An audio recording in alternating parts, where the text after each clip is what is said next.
BJP के खिलाफ विपक्षी गठबंधन को बुनने का बिहार के मुख्यमंत्री नीतीश कुमार बड़ी शिद्दत से कोशिश कर रहे हैं और इस क्रम में उन्होंने देश भर के कई नेता जो कि विपक्ष के बड़े नेता हैं उनसे मुलाकात की। आपको बता दूं कि नीतीश कुमार जब से अगस्त 2022 में भारतीय जनता पार्टी से अलग होकर राजद के साथ उन्होंने सरकार बनाई है, तब से ही उन्होंने विपक्ष को जोड़ने का प्रयास तेज कर दिया है। उनका सीधा सा कहना है कि जो बिहार मॉडल है, जिसे लोग अब कई बार नीतीश मॉडल भी कहते हैं, उसे पूरे देश में अपनाने की जरूरत है अगर बीजेपी को शिकस्त देनी है तो। लेकिन इन दिनों जो उन्होंने प्रयास किया है, अगर हम देखें कि विपक्ष जोड़ो अभियान को इधर 3 बड़े झटके लगे हैं। किन्होंने किन्होंने ये झटका दिया है और कौन कौन से झटके हैं, आज उस पर बातचीत करूंगा। लेकिन पहले बता दूं कि मैं हूं राकेश रंजन और आप देख रहे हैं न्यूज 22 को।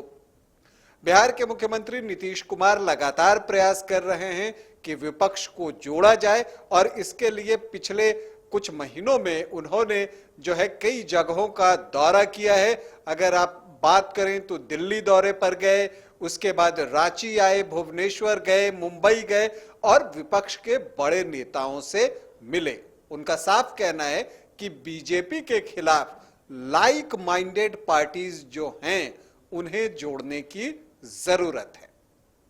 लेकिन उनका जो ये प्रयास हो रहा है उससे आप कह सकते हैं कि कुछ झटके लगे हैं।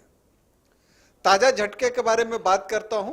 आपको बताऊं कि कर्नाटक में कांग्रेस की जीत हुई और जब मुख्यमंत्री सिद्धारमैया के शपथ ग्रहण में जो आमंत्रित नेताओं की लिस्ट जब जारी हुई तो पहली बात तो ये आई कि विपक्ष को एक मंच पर लाने का प्रयास हो रहा है।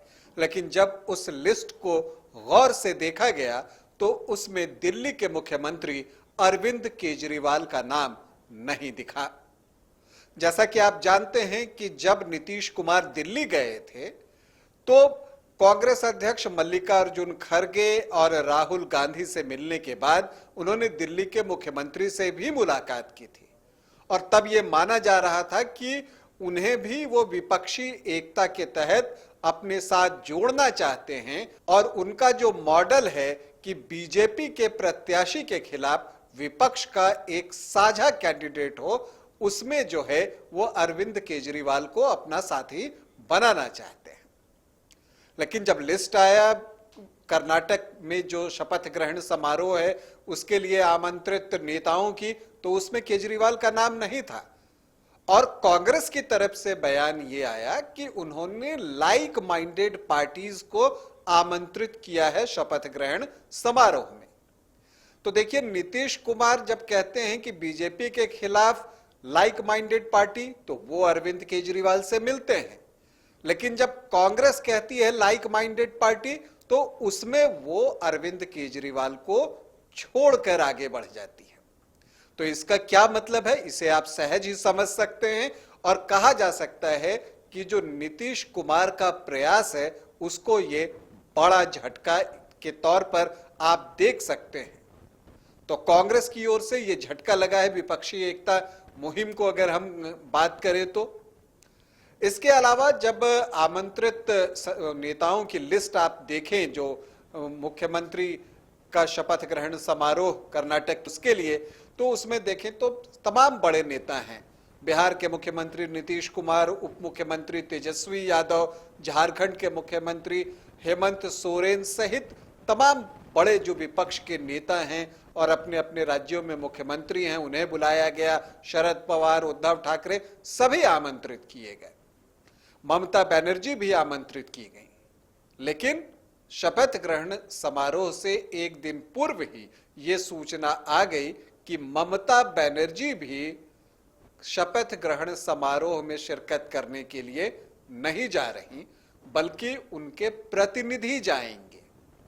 अब देखिए, कहने को तो जो खबरें आ रही है वो यही आई कि ममता बनर्जी अपनी पूर्व की व्यस्तताओं की वजह से नहीं जा रही हैं, लेकिन राजनीति में जो बातें कही जाती है उसका मतलब कई बार तो उतने भर ही होता है, लेकिन कई बार उसका मतलब इससे बहुत इतर भी होता है। तो ममता बनर्जी के प्रतिनिधि की बात आ गई, तो ये एक और झटका है, क्योंकि नीतीश कुमार जो है ममता बनर्जी से मिलने कोलकाता भी गए थे और वहां पर उन्हें भी इस गठबंधन में शामिल करने का प्रयास हुआ था जो विपक्षी एकता की बात हो रही थी।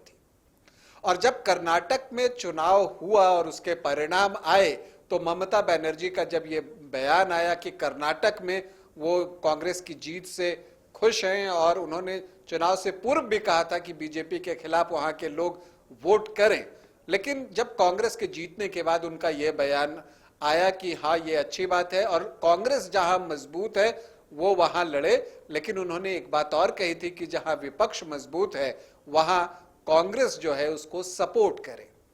तो ये सभी जानते हैं कि पश्चिम बंगाल में कौन सी पार्टी मजबूत है और फिर ममता बनर्जी क्या कहना चाहती है। तो ये दो झटके हुए। इससे पूर्व उड़ीसा के मुख्यमंत्री नवीन पटनायक ने जो है नीतीश के वहां जाने के दौरे के बाद जो है वो झटका दे ही दिया था, जब वो अगले ही दिन प्रधानमंत्री नरेंद्र मोदी से मिले।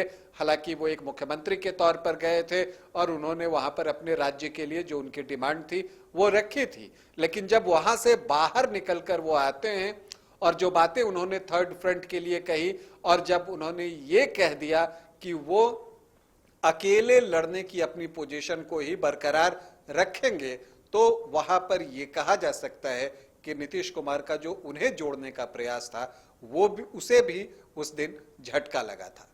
तो ये अब तक जो है नीतीश कुमार के प्रयास को ये 3 झटके जो है वो लग चुके हैं। वैसे ये राजनीति है जहां कभी भी कुछ भी बदल सकता है। राजनीति जो है वो करवट लेने के लिए जानी जाती है, तो कभी भी कुछ भी हो सकता है, लेकिन आगे जो कुछ भी होगा वो बताने हम आपके पास जरूर आएंगे। अभी के लिए इतना ही, इजाजत दें, नमस्कार।